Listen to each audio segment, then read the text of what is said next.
Bismillahirrahmanirrahim. Assalamualaikum warahmatullahi wabarakatuh.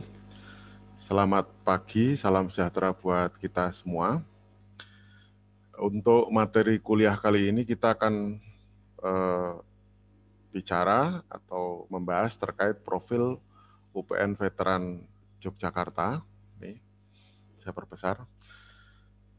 Jadi profil itu terkait dengan bagaimana jati diri, bagaimana kondisi, bagaimana karakteristik yang di dalamnya berisi asas, prinsip, nilai, sesanti itu slogan ya, kemudian karakteristik dari kampus kita tercinta UPN Veteran Yogyakarta. Nah, untuk asas, jelas kampus kita ini berasaskan Pancasila dan Undang-Undang Dasar 1945.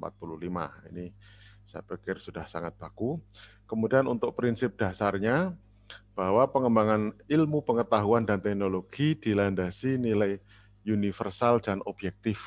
Artinya kita sebagai masyarakat kampus itu mengedepankan pola pikir yang sifatnya universal, artinya umum, yang diyakini oleh banyak orang dan objektif, ya. Tidak memihak, tidak condong pada satu pemahaman tertentu untuk mencapai kebenaran ilmiah. Kemudian juga menyelenggarakan tridharma perguruan tinggi, yaitu pengajaran atau pendidikan, penelitian, dan pengabdian kepada masyarakat yang dilandasi keimanan, kebebasan, dan tanggung jawab akademik, serta sesanti widya matyasa ini. Kemudian juga peningkatan tata kelola UPN Veteran Yogyakarta yang baik, yang dicirikan dengan ini, mandiri, modern, dan berkelanjutan. Mandiri itu dalam arti bahwa kampus kita yang beberapa waktu lalu kita dapat kabar baik bahwa status perguruan tinggi negeri UPN Veteran Yogyakarta telah meningkat dari yang namanya Satuan Kerja atau Satker menjadi BLU atau Badan Layanan Umum. Nah, ini tentu ada beberapa hal yang kabar gembira ini bisa membawa perubahan di kampus kita, terutama kecenderungan pengurusan yang lebih ke arah otonomi akan semakin dekat ya, akan semakin dekat. Bahkan nanti kalau tingkatannya yang level tertinggi itu kan namanya BHMN atau Badan Hukum Milik Negara gitu ya. Kemudian untuk nilai, nilai apa sih yang dijadikan sebagai andalan dari UPN Veteran Yogyakarta itu yang perlu Anda resapi, Anda renungkan, Anda pahami, dan bisa Anda laksanakan adalah terkait pertama tentang disiplin. Disiplin itu apa? Yaitu suatu kondisi yang tercipta dan terbentuk melalui proses dari serangkaian perilaku yang menunjukkan nilai-nilai ketaatan, kepatuhan, kesetiaan, keteraturan, dan ketertiban. Nah, definisi ini akan lebih mudah kita pahami kalau Anda bayangkan terkait dengan diri sendiri, misalnya bagaimana kebiasaan Anda ketika bangun pagi.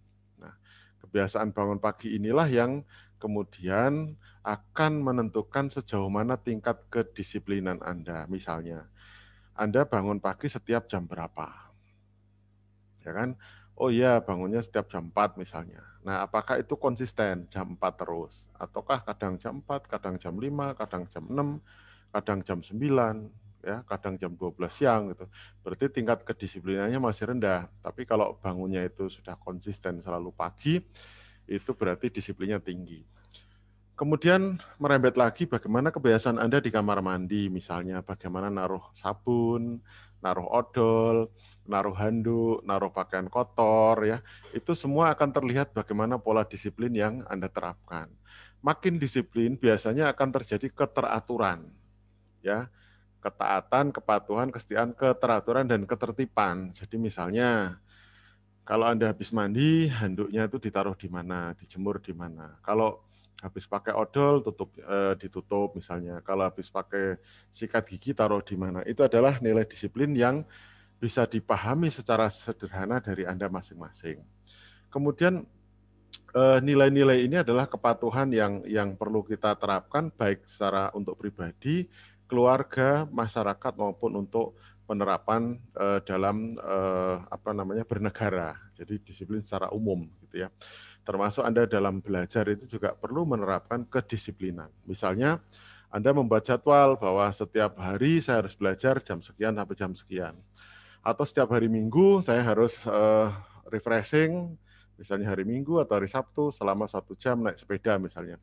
Nah, kalau itu ditapatuhi, itu namanya membangun kedisiplinan.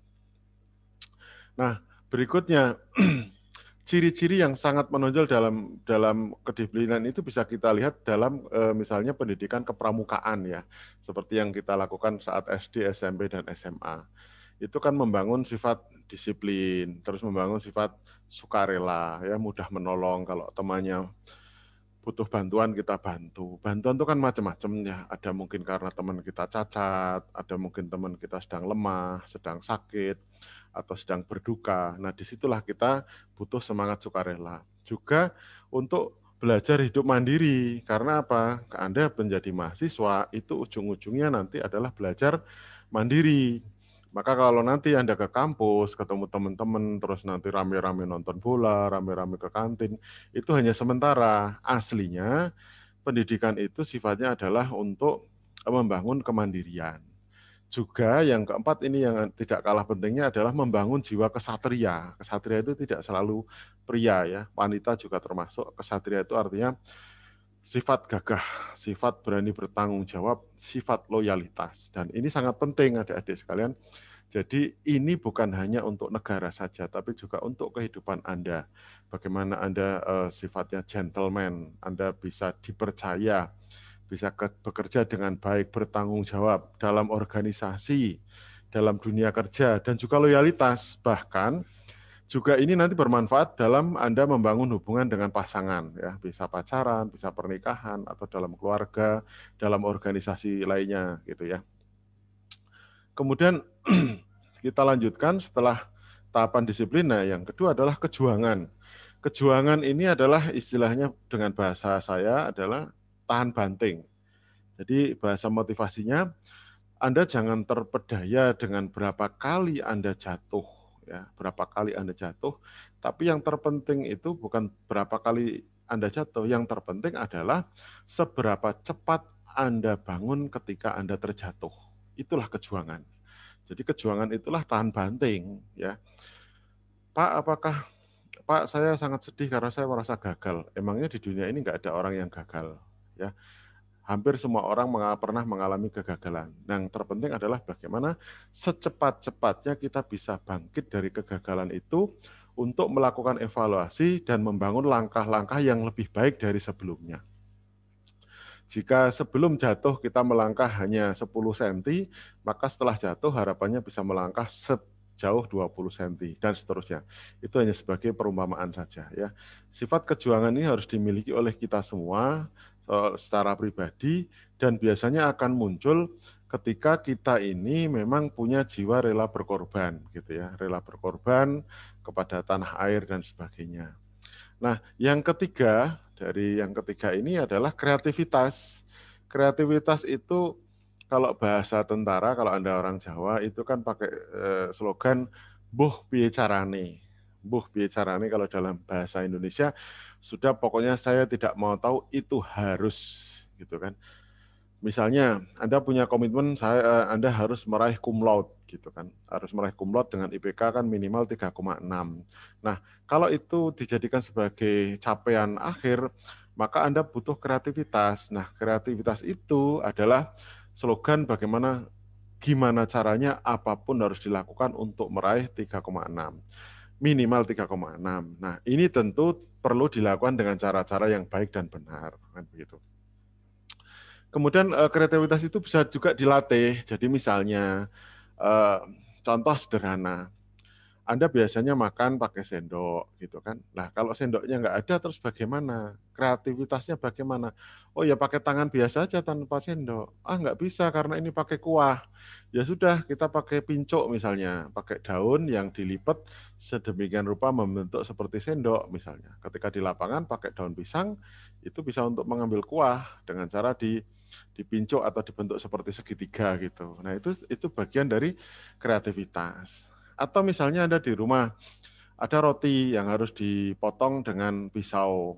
ternyata pisau kuenya nggak ada. Lalu harus bagaimana? Karena Anda orang kreatif, maka pemotongan itu dilakukan dengan tepinya sendok. Walaupun tepi sendok agak melengkung, lumayanlah rotinya masih bisa dipotong walaupun tidak semanis ketika dipotong dengan pisau roti misalnya gitu. Itulah yang namanya kreativitas. Nah, itu perlu Anda terapkan dalam kehidupan sehari-hari, dalam kuliah Anda gitu ya. Jadi misalnya kalau pakai ini nggak bisa pakai apa. Misalnya kalau di dalam komputer, ngolah ngolah foto itu dengan Photoshop misalnya. Tapi di komputermu ada nggak Photoshop? Kalau nggak ada, oh iya, alternatif berikutnya pakai Corel Draw. Corel Draw nggak ada nih. Oh ya udah pakai PowerPoint misalnya. Saya karena nggak bisa menggunakan dua software itu, saya sering kalau motong-motong foto, mencerahkan dan sebagainya, saya kopas, masukkan ke PowerPoint, dipotong, diklik 2 kali, dicerahkan, itu juga sama aja olah, tapi dengan cara kreatif dari langkah-langkah yang bisa kita kuasai. Kemudian yang keempat adalah unggul. Unggul itu artinya Anda harus lebih baik dari yang lainnya. Kalau Anda di dalam satu kelas, intinya sebenarnya Anda itu bersaing.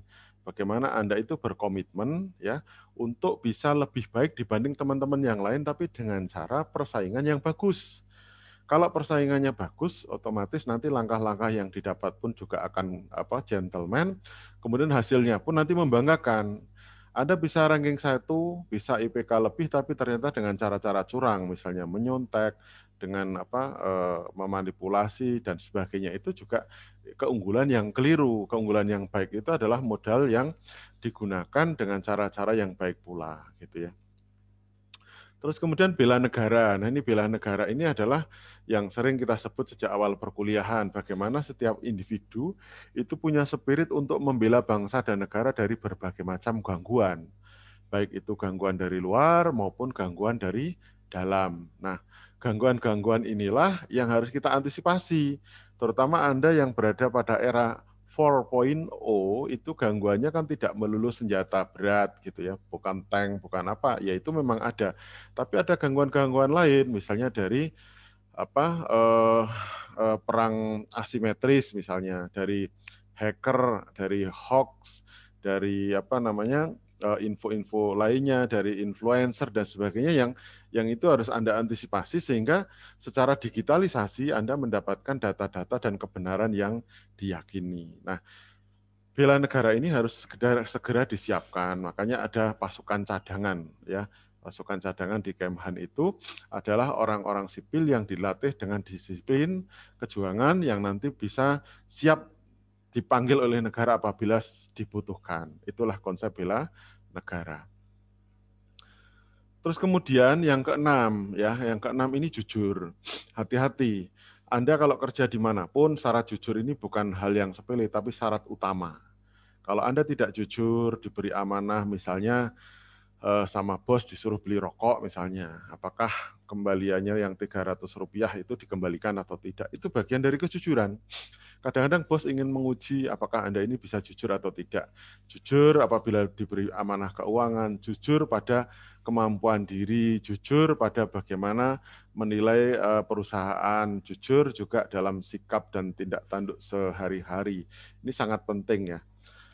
Nah, jujur ini dimaknai kalau secara definisi kan lurus hati, tidak berbohong, tidak curang, tulus atau ikhlas ya. Nah, tapi tidak berbohong ini juga tidak otomatis Anda harus mengatakan kebenaran kalau itu menyakitkan. Maka definisi jujur menurut saya adalah katakan apa yang engkau tahu, tetapi tidak semua yang engkau tahu perlu engkau katakan. Saya ulangi, ini definisi spiritual dari guru saya. Jujur adalah katakan apa yang engkau tahu, tetapi tidak semua yang engkau tahu perlu engkau katakan. Misalnya, Anda punya teman si X. Nah, si X ini jadian sama si Y, ya. Jadi mau jadian sama si Y. Padahal kamu sudah tahu kartunya si X kan. Si X ini kemarin pacaran, misalnya putus 3 kali karena bla bla bla bla gitu kan. Jadi jangan karena dengan alasan jujur, lalu Anda mengatakan semua data si X kepada si Y.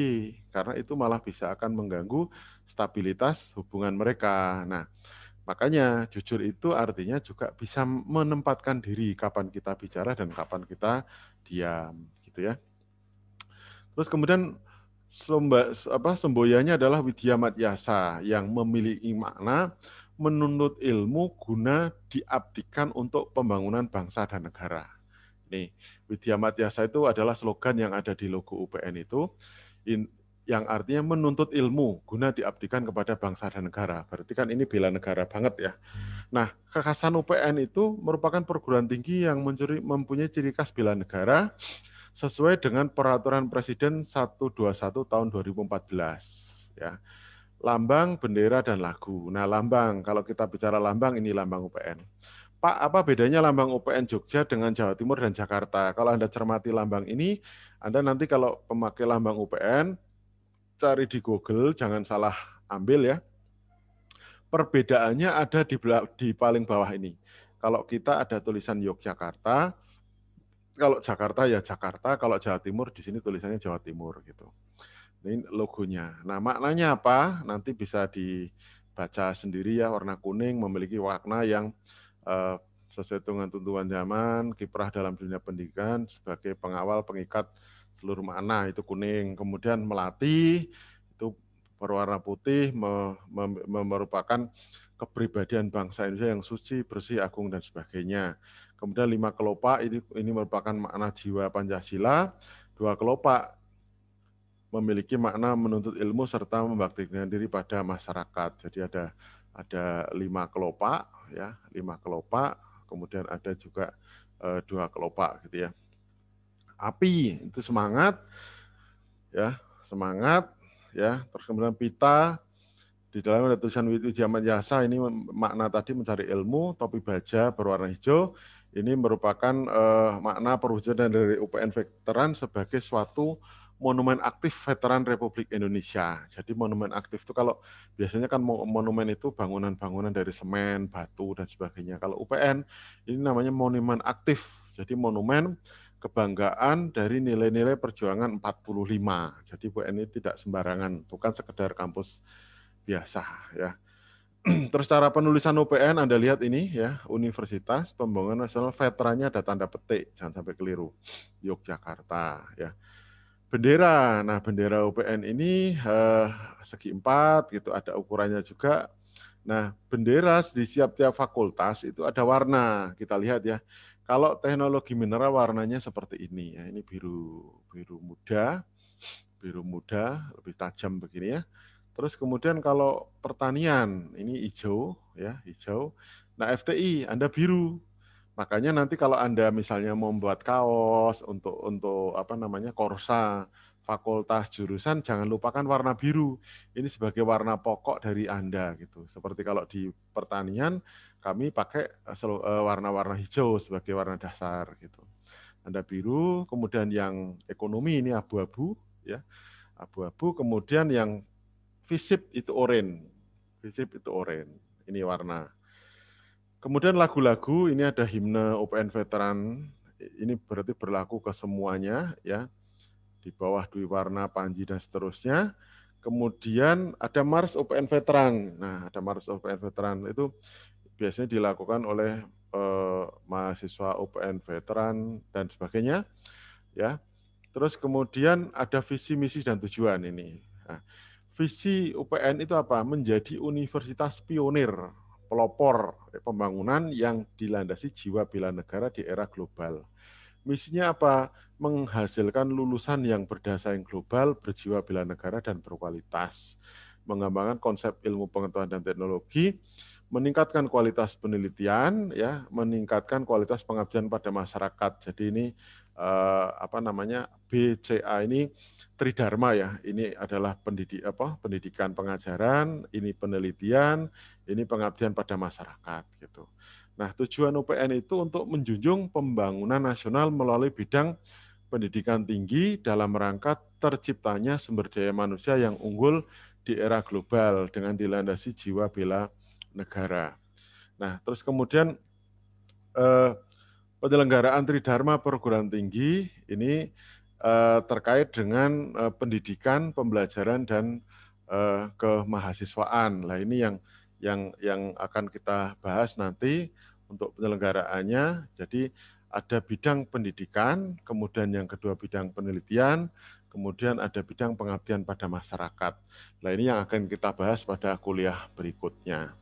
Nah, demikian untuk penjelasan kuliah hari ini dan semoga ini bisa bermanfaat dan silahkan kalau ada pertanyaan nanti bisa disampaikan. Terima kasih.